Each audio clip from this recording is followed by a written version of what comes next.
한번 따라 하실까요? 고난을 대하는 세 가지 태도. 고난을 대하는 세 가지 태도. 자, 야고보스라고 하는 성경을 지금 저와 여러분이 금요일마다 계속해서 강해하고 있습니다. 이제 두 번 정도 남았는데요. 이제 끝날 것 같아요. 끝나기 전까지의 내용들을 조금 요약하고 정리를 하고 가야 되겠습니다. 야고보서라고 하는 성경은 누가 지었느냐 하면 예수님의 동생인 야고보라고 하는 사도가 지었습니다. 초대 예루살렘 교회의 목회자에 해당되는 사람으로 이 야고보 사도가 그 당시 핍박으로 말미암아 흩어질 수밖에 없었던 흩어져 있는 이스라엘 12지파에게 보낸 편지가 야고보서입니다.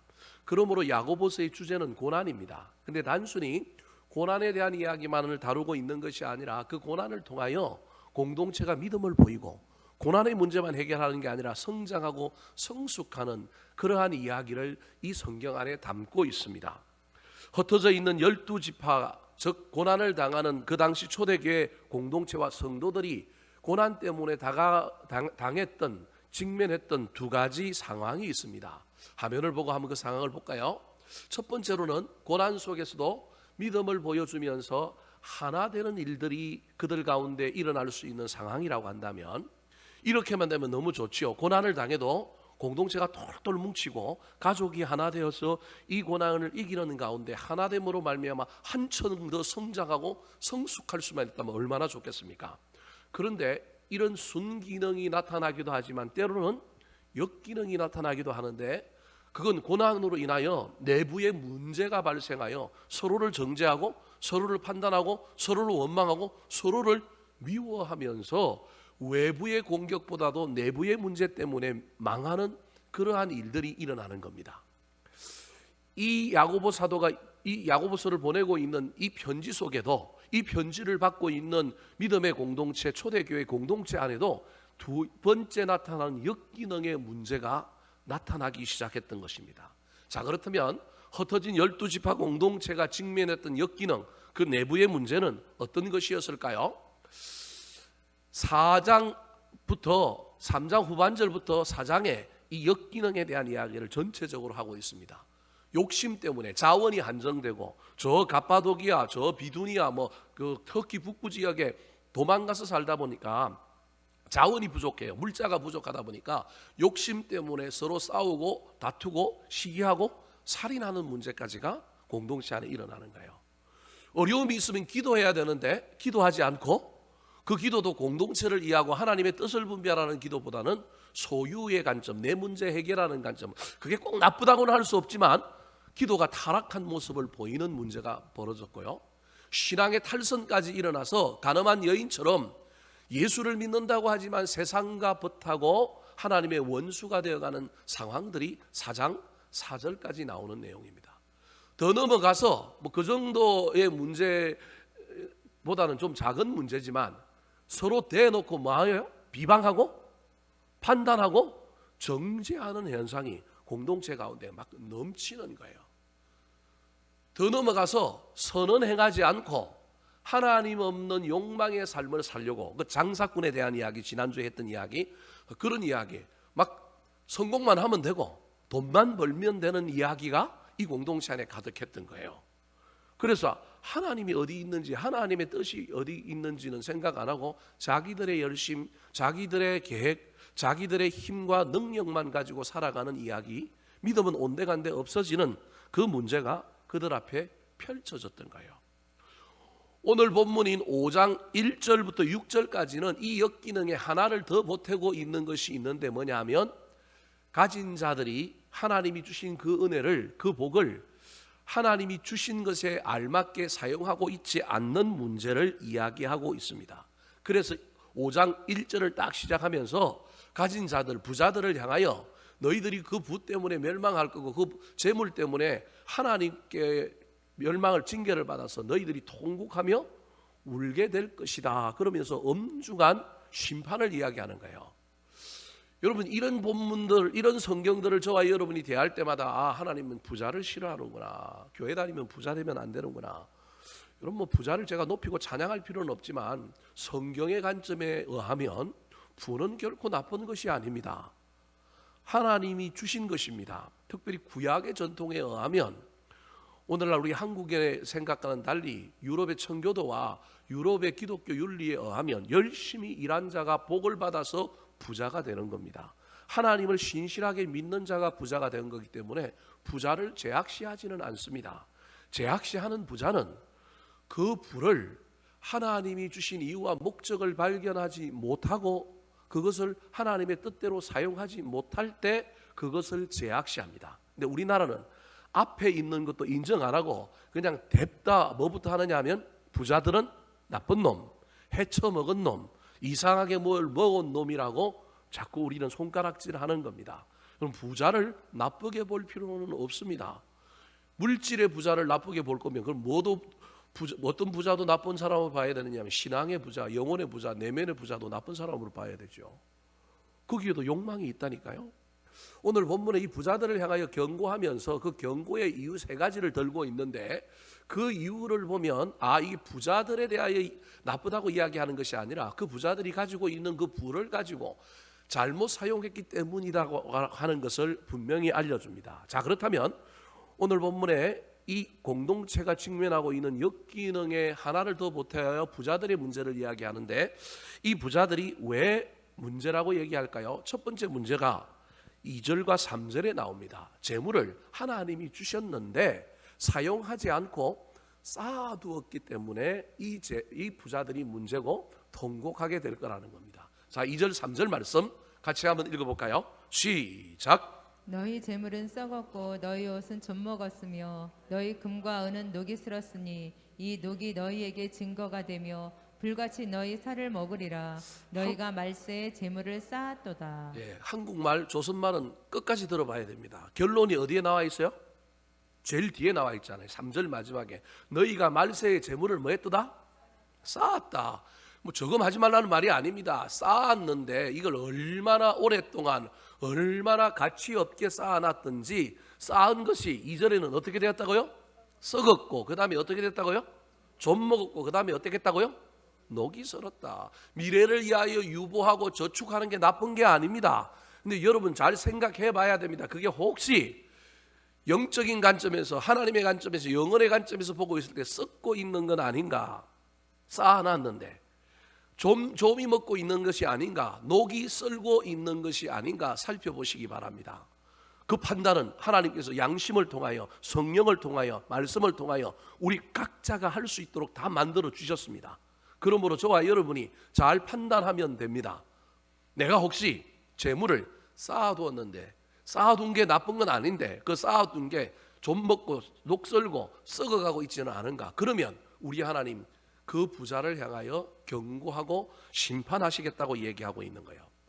또 다른 제약은 뭘까요? 이 부자들을 향하여 쌓아두었다라고 하는 잘못을 지적하고 난 다음에 두 번째 얘기하고 있는 것이 있는데 그게 뭐냐면 모을 때 잘못 모았다라는 거예요. 자, 4절 말씀 같이 한번 읽어볼까요? 시작. 보라 너희 밭에서 추수한 품꾼에게 주지 아니한 삭이 소리 지르며 그 추수한 자의 우는 소리가 만군의 주의 귀에 들렸느니라. 착취를 통하여 정당하지 못한 방법까지는 아니지만 정당하게 정당하지 않은 이상한 방법으로 모으지 않았다 할지라도 착취하여 모았다. 정당한 대가를 주지 않고 너희들이 부자가 되었다. 그래서 지금 주님께서 경고하고 있는 거예요. 세 번째로는 하나님께서 주신 재물을 가지고 선하게 사용해야 되는데 잘못 사용했기 때문에 부자들을 향하여 경고하고 너희들이 통곡할 거라고 말하고 있는 겁니다. 자, 5절 말씀에 세 번째로는 잘못 사용한 죄, 사치와 방종이라고 말합니다. 같이 한번 읽어보겠습니다. 시작. 너희가 땅에서 사치하고 방종하여 살육의 날에 너희 마음을 살찌게 하였도다. 자, 3가지 부자들의 문제를 이야기했습니다. 부자가 문제라는 게 아니고 부자가 가지고 있는 삶의 양식 3가지를 문제 삼는 거예요. 유보하고 저축하는 게 나쁜 것은 아니지만 너무 오랫동안 과도하게 쓰지도 않고 유보함으로 말미암아 썩고 조미 먹고 녹슬은 것, 또 하나는 모을 때 잘못 모은 것, 또 하나는 쓰기는 쓰는데 진짜 아름다운 거 좋은 곳에도 써야 되는데 여러분 하나님이 우리에게 주신 것 우리가 때로는 쾌락을 좀 추구하고 좀 누리는 게 뭐가 나쁩니까? 나쁘지 않습니다. 제가 그것까지도 여러분에게 제약시하는 게 아닙니다. 그런데 지나쳐서 뭐 하느냐 하면 사치하고 방종한 것 때문에 이 부자들을 말하는 겁니다. 여러분, 이건 부자에게만 이야기하는 게 아니라 일반 사람에게도, 약자에게도, 가난한 사람에게도 저 논리는 똑같이 적용된다는 사실을 기억하시기 바랍니다. 세상에 아무리 가난한 자도 안 쌓아놓는 사람이 어디 있습니까? 있다니까요. 아무리 가난하다고 돈을 벌어도 그러면 그 사람은 돈을 벌 때 정당하게만 법니까? 그렇지 않을 수도 있다니까요. 가난한 사람도 돈을 쓸까요? 안 쓸까요? 씁니다. 가난한데도 불구하고 어떻게 쓸 수 있어요? 사치하고 방종하게 쓸 수 있다니까요. 저게 꼭 부자냐 아니냐의 문제가 아니라 삶의 방식에 대한 이야기를 하고 있다는 걸 기억하셔야 됩니다. 문제는 저 일 때문에 실족하고 상처받은 사람들이 생겼습니다. 6절에 보니까 뭐라고 얘기하고 있냐면 너희들이 의인을 정죄하고 의인을 뭐 했다고 이야기하고 있냐면 죽였다, 그렇게 말하고 있는 겁니다. 공동체 안에 이런 사람들의 모습, 앞에 4장부터 쭉 나왔던 욕심을 부리고 시기하고 정죄하고 막 이런 문제들뿐만 아니라 공동체 안에 부자들이 있으면 고난당하는 그 공동체 안에 연약한 자를 살피고 돌아보고 격려하고 위로하고 좀 구제하고 나누고 이렇게 살아서 공동체를 아름답게 만들어야 되는데, 공동체에 엮이는 가운데 부자들이 또 다른 문제 하나를 더 덧붙여 가지고 더 많은 사람들을 실족하게 만든 거예요. 지금 부자들이 얘기를 하고 있는 건 이 부자들이 얘기를 하려고 하는 것이 아니라 이런 상황 속에 실족하고 고난당하는 사람들, 너희들 상황을 내가 모르는 게 아니다. 시기가 일어나고 질투가 일어나고 정죄가 일어나고 살인도 일어나고 부자들은 너희들을 돌보지 않는 이런 상황 속에서 너희들은 여전히 고난의 문제와 싸워야 하는데 이 문제를 어떻게 대할 거냐, 그 얘기를 하려고 부자들의 이야기를 앞에 하고 있는 겁니다. 그러니까 부자들에 대한 이야기를 하려고 하는 것이 아니라 이 부자들의 행포 속에서, 이 부자들의 선하지 못한 삶 속에서 고난의 문제를 그대로 직면하고 있는 고난당하는 하나님의 백성들이 어떻게 살 거냐, 그 문제를 이야기하고 있는 겁니다. 어쩌면 이 이야기는 오늘을 살아가는 저와 여러분에게도 일어나는 문제일 수도 있습니다. 그렇다면 고난당하는 자를 향하여 하나님께서 사도 야고보를 통하여 어떻게 건면하고 있을까요? 고난을 대하는 우리 그리스도인들의 성경적인 올바른 태도는 어떤 태도여야 할까요? 첫 번째입니다. 따라하시겠습니다. 길이 참아야 합니다. 길이 참아야 합니다. 자, 7절 말씀 같이 한번 읽어볼까요? 7절 시작. 그러므로 형제들아, 주께서 강림하시기까지 길이 참으라. 보라, 농부가 땅에서 나는 귀한 열매를 바라고 길이 참아 이른 비와 늦은 비를 기다리나니. 여러분, 7절에 길이 참으라라고 하는 말이 7절과 8절에 몇 번 나오느냐 하면 3번 나옵니다. 7절에도 2번, 8절에도 1번 나옵니다. 길이 참으라 그러니까 세상적인 관점으로 보면 아무 일도 하지 않고 그냥 참고 손해만 보고 억울함을 당하라는 이야기로 우리는 이해할 수 있습니다. 그것도 그리스도인들의 삶입니다. 그렇게 하라 그래도 그렇게 해야 되는 것이 우리 그리스도인들의 삶입니다. 근데 저기 길이 참으라라고 하는 말이 그냥 나한테 누군가가 위해를 가하고 나한테 막 나를 힘들게 만들고 나를 억울하게 만들때 내가 그냥 고스란히 십자가에 달린 예수님처럼 그냥 고스란히 다 받으라, 그것도 정답이지만 오늘 저 7절에 나오는 길이 참으라라고 하는 말은 그런 말이 아닙니다. 그냥 단순히 수동적으로 참고 있으라는 말이 아니라 왜 참아야 되는지 참는 것이 달라요. 그냥 참기만 하는 거하고 오늘 저기 7절에 나오는 동사 하나가 있는데 무슨 동사가 있어요? 바라고 기다리고 참는 거예요. 그냥 참는 거하고 바라고 기다리고 참는 거는 다릅니다. 바라고 기다리는 사람은 고난의 상황 속에서 누굴 믿는 사람이냐 하면 하나님을 믿는 사람입니다. 약속을 믿는 사람입니다.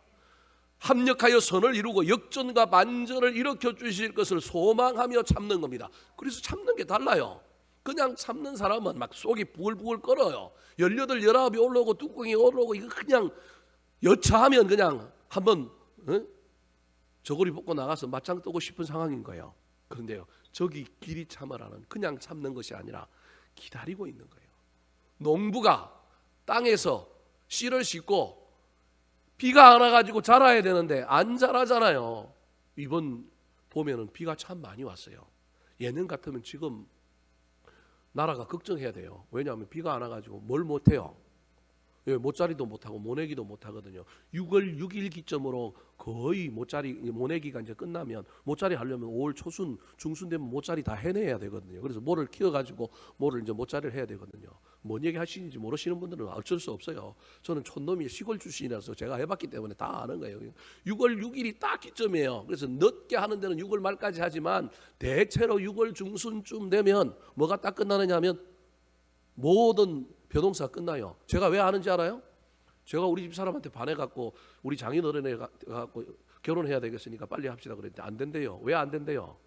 시골에 농사 짓느라고 바쁘기 때문에 절대 안 된대요. 뭐가 끝나야 된대요?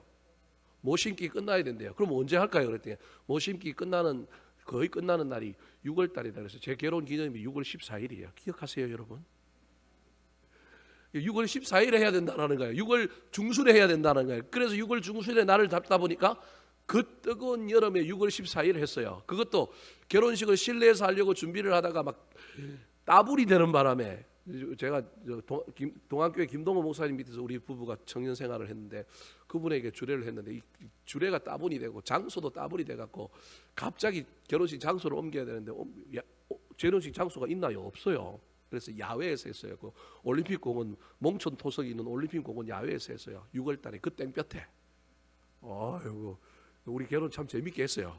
야외에서 결혼식 했는데도 땡볕에 결혼식 했는데도 하객들도 그렇게 꽤 많이 왔어요. 청년들도 많이 오고 어르신들도 많이 오고 그래서 얼마나 감사했는지 몰라요. 우리는 호수 쪽을 바라보고 있으니까 호수에서 뭐가 불어오느냐면 바람이 불어오는 데다가 신랑 신부는 지들 결혼하니까 뜨거운 줄 알아요, 몰라요?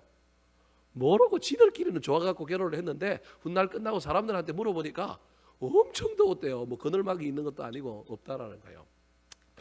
농사 짓는 이야기를 하다가 제 이야기까지 했습니다. 여러분 모내기를 하려면 비가 와야 돼요. 비가 와야만이 모판을 키우고 난 다음에 그 다음에 모내기를 하고 모내기를 해도 뭐가 와야 되냐면 비가 와야 되는 거예요. 6월 달에 모내기를 마무리하는 이유는 어느 정도 키우고 나면 그 다음에 뭐가 와요? 장마가 오잖아요. 그 장마비가 물론 모짜리를 써내려가기 모짜리를 막 못 심기 한 걸 논을 막 엉망으로 만들기도 하지만 그 비가 나중에 퍼부어 가지고 뭘 키워주는 거예요? 벼 키워주는 거예요. 그래서 6월 달에 하는 거예요. 그러려면 앞에 비가 와야 되고 이게 이런 비가 와야 되고 뒤에 무슨 비가 와야 되느냐 하면 늦은 비가 와야 되는 거예요. 근데 농부가 씨를 심었는데 나무를 심었는데 모를 심었는데 뭐가 안 와요? 비가 안 오는 거예요. 그래도 뭐 한다고요? 길이 참고 뭐예요? 기다리는 거예요. 기다리면 비는 와요, 안 와요? 오잖아요. 여러분 유명한 원주민들 중에 기도해갖고 한 번도 그 기도 응답을 안 받아본 적이 없는 원주민들 이야기 알잖아요. 언제까지 기도해요? 올 때까지 기도하잖아요. 그래서 한 번도 그들의 기도가 응답 안 된 적이 있다 없다? 없다. 기다리는 사람들이 가지고 있는 특권인 거예요. 이때 기다리려고 하면 약속의 말씀을 믿고 하나님의 말씀을 믿고 뭐 하지 말아야 되냐면 흔들리지 말아야 돼요. 바라고 기다리는 자는 흔들리지 말아야 하는 거예요. 그게 8절이에요. 자, 8절 말씀 같이 한번 읽어볼까요? 시작. 너희도 길이 참고 마음을 굳건하게 하라. 주의 강림이 가까우니라. 길이 참고 마음을 뭐하게 하라고요? 굳건하게 하라. 고난당하는 사람들이 떠올려야 될 이미지를 이야기하고 있는데 누구 이미지를 이야기하면 농부 이미지를 첫 번째 이야기하면서 참아라. 그냥 참는 것이 아니라 바라고 기다리면 된다. 그러면 하나님께서 뭘 주시느냐 하면 이런 비를 주시고 늦은 비를 주신다. 여러분의 인생에 이런 비와 늦은 비의 복이 임하는 놀라운 역사가 일어났으면 좋겠습니다. 그래서 고난 당할 때 힘이 들더라도 이런 비가 와서 그 고난을 견디고 나아갈 뿐만 아니라 그 고난의 끝에 늦은 비가 와서 고난이 역전되고 반전되는 놀라운 일들이 일어났으면 좋겠습니다. 길이 참는데 또 다른 이미지, 또 다른 모델을 제시하는데 그 두 번째 모델이 뭐냐 하면 선지자입니다. 첫 번째는 농부의 모델을 알려주셨다고 한다면 두 번째로는 선지자의 모델을 알려주고 있습니다. 10절 말씀 같이 한번 읽어볼까요? 10절입니다. 시작. 형제들아 주의 이름으로 말한 선지자들을 고난과 오래 참음의 본으로 삼으라. 첫째는 농부의 본을 받으라. 두 번째는 선지자들의 고난과 오래 참음의 본을 삼아라. 구약의 이스라엘 백성들이 얼마나 선지자들의 말을 안 들었어요. 선지자들이 말을 안 들을 뿐만 아니라 선지자를 학대했잖아요. 그 유명한 이사야 선지자는 톱에 켜서 죽어요. 선지자 중에 여러분 뭐 선지자 하니까 괜찮은 직업이고 괜찮은 사람들이라고 생각하지만요, 엘리야 엘리사 정도를 제외하고는요 나머지 선지자들의 삶에 형편이 없었습니다. 이사야 뭐 대단한 것 같지만 나중에 이사야도 여러분 고난 가운데 순교한 거예요. 예레미야 얼마나 힘들면 뭐예요? 눈물의 선지자잖아요. 구약에 나오는 대선지자, 소선지자들 삶을 살펴보면 그들의 고난이 상당해요. 그런데도 그들은 그 고난 가운데 하나님의 약속의 말씀을 전하고 이 약속의 말씀이 이루어진다는 믿음 가지고 오래 참음으로 백성들의 학대와 백성들의 정죄와 무시 속에서도 여전히 참음으로 하나님의 약속의 말씀이 이루어지는 것, 그거 하나 바라보고 말씀을 계속하여 씨를 뿌리는 역할을 감당했으니 고난 가운데 있는 너희들이여 단순히 참지만 말고 바라고 기다리라. 농부는 이른 비와 늦은 비를 기다렸다. 선지자는 하나님의 약속의 말씀이 현실이 되는 것, 이루어지는 걸 기다렸다. 너희들도 기다리라는 거예요. 세 번째 모델이 등장합니다. 세 번째 모델은 누구냐면 욥입니다. 욥 11절 말씀 같이 한번 읽어볼까요? 시작. 보라, 인내하는 자를 우리가 복되다 하나니 너희가 욥의 인너를 들었고 주께서 주신 결말을 보았거니와 주는 가장 자비하시고 긍휼히 여기시는 이시니라. 고난 당하는 자는 길이 참아야 하는데, 길이 참는 건 그냥 참는 것이 아니라 바라고 기다리는데, 모델이 누구냐면 농부, 이른 비와 늦은 비를 기다리고, 두 번째로는 선지자인데 약속의 말씀이 이루어지는 걸 기다리고, 세 번째로는 욥인데, 여러분 욥에 대하여 뭐라고 얘기하느냐 하면 11절에 보니까 너희가 욥의 인내를 들었고 주께서 주신 결말을 뭐 했다고요? 보았거니와. 욥의 인생의 결말이 뭐예요? 갑절의 축복이잖아요. 인내하고 기다렸더니 하나님께서 갑절의 복을 주셨다. 너희들이 구약을 통하여 이미 알고 있으니, 이미 한 인간의 인생사에서 하나님께서 그렇게 갚아주셨으니 너희들도 인내하며 기다리라. 때로는 인내하다가 뚜껑이 열리고 18, 19이 올라가고 막 자리를 박차고 일어나지 말고 어떻게 참으라고요? 그냥 길이 참으면 안 되고 이때는 어떻게 읽어야 돼요? 길이 한 5분 동안 하십시오. 길이 참아야 된다니까요. 길이 참아야만이 반드시 하나님께서 복을 주신다. 이른 비와 늦은 비의 복, 약속의 말씀이 이루어지는 복, 갑절의 복이 이루어진다. 사랑하는 성도 여러분, 여러분 인생 가운데 어떤 고난이 있습니까? 낙심하고 절망하고 막 인생을 그럭저럭 함부로 살지 마시고 여러분 바라고 기다렸으면 좋겠습니다. 그래서 오늘 본문에 나오는 세 종류의 모델과 같이 잘 참고 기다림으로 말미암아 그들에게 임하였던 이른 비와 늦은 비의 복, 약속의 말씀이 이루어지는 복, 갑절의 복이 우리의 삶에 온전히 이루어지게 되기를 우리 구주 예수 그리스도의 이름으로 축원합니다. 두 번째, 고난을 대하는 우리 그리스도인들의 태도는 어떤 태도일까요? 따라하시겠습니다. 원망하면 안 됩니다. 원망하면 안 됩니다. 9절 말씀 같이 한번 읽어볼까요? 9절입니다. 시작. 형제들아, 서로 원망하지 말라. 그리하여야 심판을 면하리라. 보라, 심판주가 문 밖에서 계시니라. 길이 참는데 제일 문제가 되는 장애물이 원망이라는 거예요. 여러분 마음속에, 머릿속에 있는 것까지는 하나님도 용인합니다. 분노, 원망, 뭐 우리가 제약된 여러 가지 부분들을 보면 성경에서 이야기하기를, 여러분 그게 입으로 통하여 나오지만 않으면 우리 주님께서 어느 정도는 용납하십니다. 왜냐하면 우리가 인간이니까. 어떻게 그 미워하는 인간을 미워 안 할 수가 있겠습니까? 근데 미워한다고 막 태도를 통하여, 우리의 손과 발을 통하여, 우리의 삶으로 통하여 나타나면 안 되고요. 그 인간을 향하여 내 입술에 막 비수가 꼽힌 말이 나오면 안 되는 거예요. 이 안에는 담아둘 수 있다니까요. 담아두다가 안 되고 정 건질건질하면 누구한테 가라고요? 하나님한테 가면 되는데 우리 인간이 이걸 하나님한테 안 가고 당사자한테라도 그냥 하면 되는데 당사자한테는 못하고 누구한테요? 딴 사람한테 하는 거예요. 옆 사람한테 하는 거예요. 그러면 이게 원망이 뭐가 되냐면 비방이 되는 거예요. 원망과 비방은 다른 게 아닙니다. 그 사람한테 하면 원망이고요. 딴 사람한테 하면 비방과 비난과 정죄와 판단이 되는 겁니다. 고난 가운데 제일 어렵고 힘들 때 그 고난 속에서 저와 여러분이 원망하는 거예요. 위로 하나님을 원망하고, 가까이 가장 내 옆에서 나를 응원하고 같이 힘들어하고 있는 그 사람을 원망하는 거예요. 아내도 힘든데 남편이 원망하는 거예요. 자식도 힘든데 부모가 자식을 원망하는 거예요. 부모는 막 생똥을 싸면서 어깨에 무거운 짐을 지고 지금 가는데 자식은 부모를 향하여 왜 날 낳으셨습니까? 왜 나한테 이런 현상이 벌어집니까? 라고 원망하는 거예요. 그럼 이게 고난을 대하는 우리 그리스도인들에게 가장 큰 적이라고 하는 사실을 기억하시기 바랍니다. 원망하지 말라. 그러면서 뭐라고 얘기하고 있냐면 그리하여야 뭘 면한다고요? 심판을 면하리라. 왜냐하면 원망 속에 뭐가 담겨 있느냐 하면 내 판단이 담겨 있는 거예요. 무슨 말이냐면 저와 여러분의 원망에는 반드시 뭐가 들어가느냐 하면 남 탓이 들어가고 책임 전가가 들어갑니다. 지금 벌어진 일에 대하여 어떤 문제가 벌어졌는데 이 문제는 당신 탓입니다 라고 하는 의미가 뭐 속에 들어있느냐 하면 원망 속에 들어있습니다. 근데 우리 주님이 이 원망을 왜 싫어하느냐 하면 그 사람 때문에 이 일이 벌어졌습니다라고 생각해야 하는 이 원망 밑에 있는 그 사람 때문에 이런 일이 벌어졌다라고 하는 이 판단이 틀릴 수도 있는 거예요. 그 사람 때문이 아니라 하나님이 주셨을 수도 있고요. 그 사람 때문이 아니라 누구 때문일 수도 있고 나 때문일 수도 있는데 내가 감정에 사로잡히면 내가 상황 속에서 매몰되면 정확한 실제가 보이지 않아서 저와 여러분이 내가 하나님 자리에 올라가서 원인을 분석하고 선악을 판별하는 건 누구밖에 없느냐 하면 하나님밖에 없는데 내가 하나님 자리에서 내가 다 끝났어. 이미 평가가 끝났어. 정답을 내가 다 내렸어요. 그래서 원망하는 거예요. 그 원망 속에는 상대방에 대한 평가가 들어있는 거예요.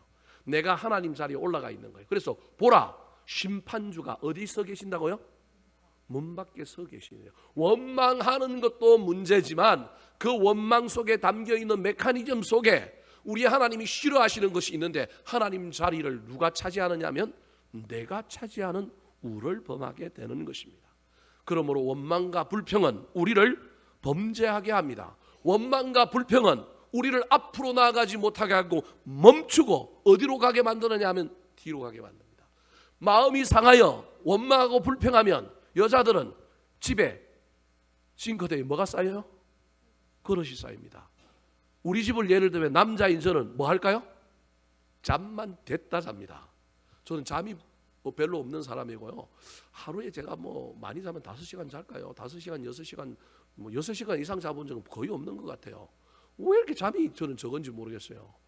요즘도 나이가 들어가는데 우리 집 사람하고 엊그제도 얘기했는데 우리 좀 나이 들면 우리도 초저녁 잠이 생길까? 우리 집 사람은 초저녁 잠이 있는데 저는 초저녁 잠이 없어요. 지금도 저는 오늘도 이 금요일이잖아요. 금요 기도 끝나고 나면 집에 가서 어떻게 해야 될까요? 바로 자야죠. 저는 안 잡니다. 쌩쌩해갖고 2시, 2시 반, 3시까지 말똥말똥하게 있다가 잡니다. 이거 큰일 났어요. 이게 잠이 없는 건 아닌데 그래요. 그러니까 저는 새벽형 인간은 아닌데 하나님이 이 인간을 얼마나 고생시키려고 목사되게 만들어갖고 무슨 기도를 시켜요? 새벽 기도를 시키는 거. 이거 누가 만들었는지 모르겠어요. 왜 만들어가지고 말이야. 예? 저는 저녁 기도하라면 얼마든지 하겠어요. 저는 금요 기도회만 하면 저는 막 살아납니다. 여러분 느끼시는지 못 느끼시는지 모르겠지만 저는 금요일에는 그냥 날아다닙니다. 앞으로도 날아다닐 겁니다. 나이가 들어도. 초저녁 잠이 생길까 안 생길까 이게 이제 우리 부부의 최고의 하도입니다. 이제 나이가 이제 50대 중반을 넘어가고 있으니까 하나님께서 이제 우리도 초저녁 잠 주셔서 9시쯤 되면 잘까? 아니면 10시, 11시쯤 되면 잘까? 야, 자야 되는데 안 자면 어떡할까 고민이에요. 말똥말똥 살아 있습니다. 제가 무슨 이야기를 하려고 하느냐면 그런 인간인 저도 마음이 뒤틀리고 막 누군가에 대해서 원망이 특별히 막 제 아내에 대하여 원망이 쌓이거나 막 교인들 때문에 마음이 막 힘들어 할 때 되면요 집에 와서 뭐 할까요? 일도 안 하고 뭐만 해요? 디립다 잡니다. 그래서 여러분 혹시 제가 잔다 그러면 좀 마음이 좀 힘들다는 걸 이해해 주시면 좋겠어요. 그래서 우리 목사님 빨리 일어나게 해 주십시오. 잠자는 공주는 아니지만 우리 목사님 빨리 일어나게 해 주십시오. 기도해 주셔야 됩니다. 그래야 일이 돌아가는 거예요. 원망은 우리를 멈추게 하고 우리를 뒤로 가게 만든다니까요. 그래서 저와 여러분이 고난을 당할 때 이 고난의 문제와 싸워 이겨야 하고 창의적인 방법으로 역동적인 어떠한 것들을 통하여 이 고난의 문제 앞에 하나님의 뜻을 분별하고 내가 어디에서 떨어졌는지 내가 해야 될 일은 뭔지 하나님의 선하신 도우심은 어디로부터 올 것인지 살펴보고 우리 주님 앞에 기도하며 나아가야 하는데 여러분 원망하는 순간에 모든 걸 올스톱인 거예요. 앞으로 나아가지 않습니다. 자꾸 뒤로 갑니다. 여러분 그 대표적인 이야기가 바로 출애굽한 이스라엘 백성들의 이야기잖아요. 이스라엘 백성들의 이야기는 원망의 역사입니다. 그래서 원망하다가 그 사람들 어디서 다 죽었어요? 광야에서 다 죽었다니까요. 여러분, 원망하면 실패합니다.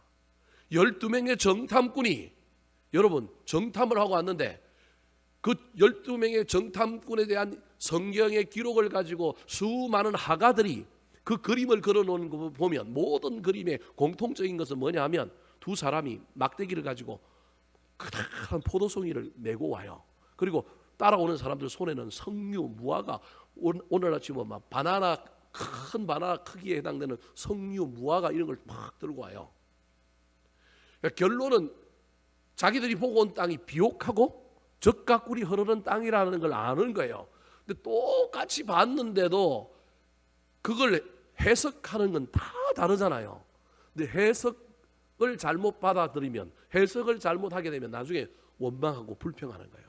그래서 원망하고 불평하다가 나중에 다 실패하는 겁니다. 특별히 여러분 고난을 당하고 있을 때 저와 여러분의 인생에 원망이 자꾸 나오거나 불평이 자꾸 나온다고 한다면 하나님 앞에 주여 제 입술에 파수꾼을 좀 세워주세요. 하나님 제가 자꾸 원망합니다. 자꾸 불평합니다. 우리 주님 앞에 그 원망과 불평을 싹 가지고 왔으면 좋겠어요. 사람에 대한 원망과 불평이 어찌 없을 수 있겠습니까? 내 마음에 쏙 들고 내 마음에 맞는 사람, 여러분 자식도 내 마음에 맞지 않고 부모도 내 마음에 안 맞는데 어디 그런 게 있겠습니까? 여러분 그럼에도 불구하고 저와 여러분이 하나님 앞에 그 원망과 불평을 다 쏟아놓고 우리 주님 앞에 이 원망 때문에 저와 여러분이 실패하고 좌절할 것이 아니라 원망은 묻어놓고 원망은 가두어두고 원망은 하나님께 토해냄으로 말미암아 고난의 문제를 잘 감당하며 이기며 나아가는 지혜로운 그리스도인들이 되기를 예수님의 이름으로 축원합니다. 마지막으로 고난을 대하는 우리 그리스도인들의 태도는 무엇이어야 할까요? 따라하시겠습니다. 맹세 대신 기도해야 합니다. 맹세 대신 기도해야 합니다. 12절 말씀 같이 한번 읽어볼까요? 시작. 내 형제들아 무엇보다도 맹세하지 말지니 하늘로나 땅으로나 아무 다른 것으로도 맹세하지 말고 오직 너희가 그렇다고 생각하는 것은 그렇다 하고 아니라고 생각하는 것은 아니라 하여 정죄받음을 면하라. 12절에 나오는 저 이야기는 마태복음 5장에서 예수님께서 이미 하셨던 이야기입니다. 저 이야기를 동생인 야고보 사도가 그대로 사실은 옮겨 놓다시피 하는 겁니다. 여러분 이야기 흐름을 쭉 이해해야 합니다. 부자들에 대한 경고를 하다가 갑자기 고난당하는 사람들에 대한 이야기를 하다가 갑자기 어디로 옮겨갔느냐 하면 맹세로 옮겨갔단 말이에요.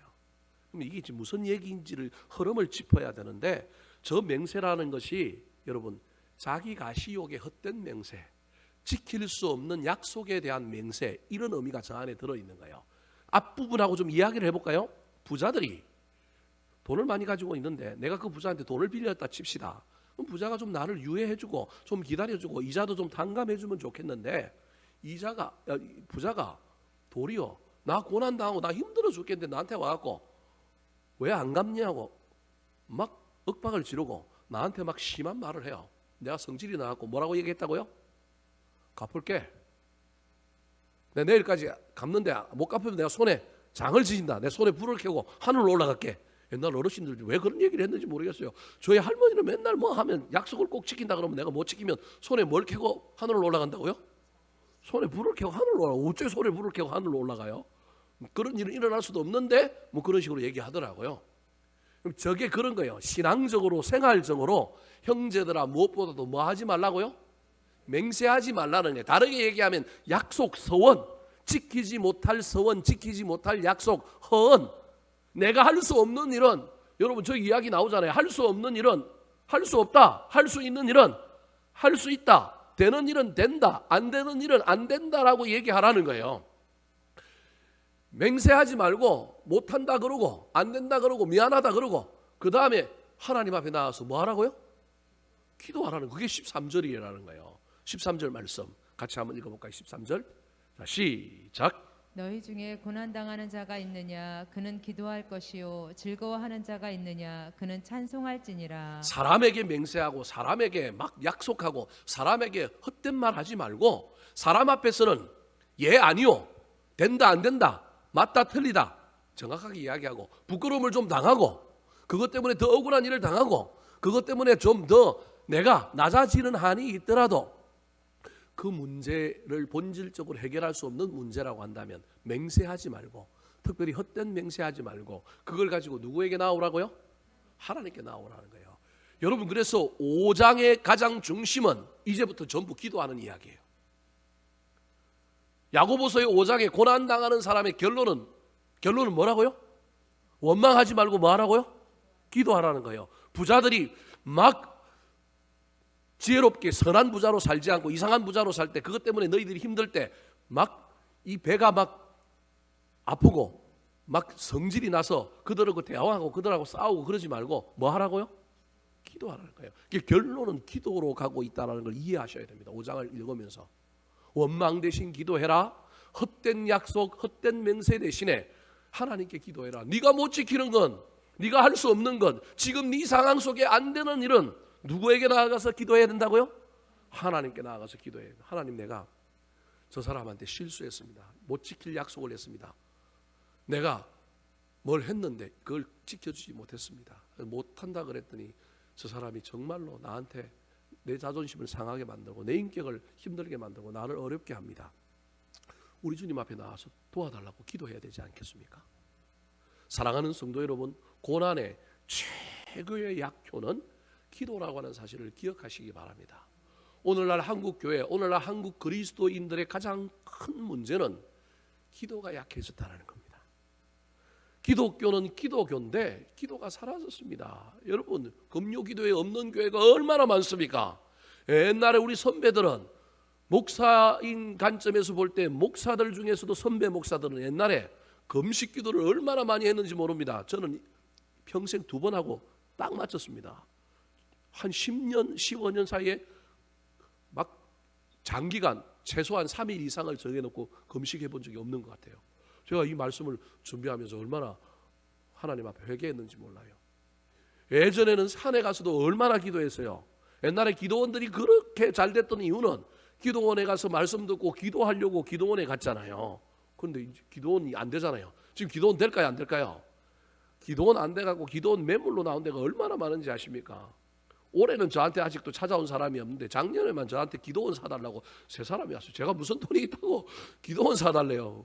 교회 건물이 있으니까 기도원 하면 되지 않겠느냐, 그런 얘기한 거예요.